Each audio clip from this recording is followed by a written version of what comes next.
King Richard the Lionheart, who wrote the fate of England. Richard the Lionheart, a king forged in war, remembered in legend. Richard Plantagenet was born in 1157, prince destined for war. From his youth, he showed fearlessness and unmatched strength.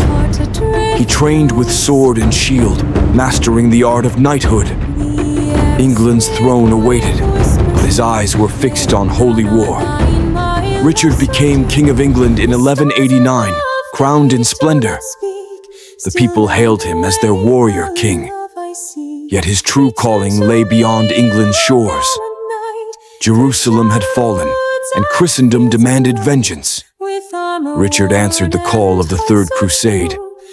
His banner bore the golden lions of England. He sailed across stormy seas with his crusader army. Knights, squires, and pilgrims marched under his command. At the Siege of Acre, Richard's brilliance shone. For months the city resisted, but he broke its walls. Saladin, the mighty sultan, stood as his greatest foe. The two legends never met in person, yet their battles shook the world. Richard's sword clashed against the warriors of Islam. The Crusader king inspired fear and awe alike. At Arsuf, his cavalry charged like thunder. Saladin's forces were broken beneath the Lionheart's will. Richard was not just a warrior. He was a strategist, clever and relentless. Every move, every strike was carved in history. He marched across scorching deserts, never surrendering. The holy cities glimmered before his eyes. But Jerusalem remained beyond his grasp. Though he longed to reclaim it, fate denied him. Richard struck peace with Saladin, respecting his foe. A truce allowed pilgrims safe passage to the Holy Land. This uneasy peace was born from respect, not weakness. Even his enemies admired his courage. Saladin called him a lion among men. Yet while he fought abroad, England trembled. Plots and betrayals brewed in his absence. His brother John schemed to seize the crown, but Richard's name still echoed with power. Captured on his return, he was held for ransom. All of England paid dearly for their king's freedom.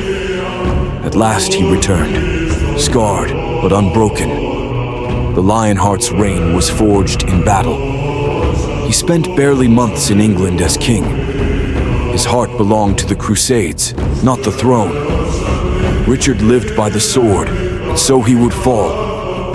In 1199, during a siege in France, fate struck. An arrow pierced his shoulder. The wound festered and infection spread. The Lionheart, undefeated by men, was undone by chance. He forgave the archer who struck him before dying. On April 6, 1199, Richard the Lionheart breathed his last. His body was laid to rest in Fontevraud Abbey. His heart, however, was buried in Rouen, the city he loved. Legends say his courage lives on in every knightly tale. Richard's reign lasted only 10 years. Yet those years made him immortal.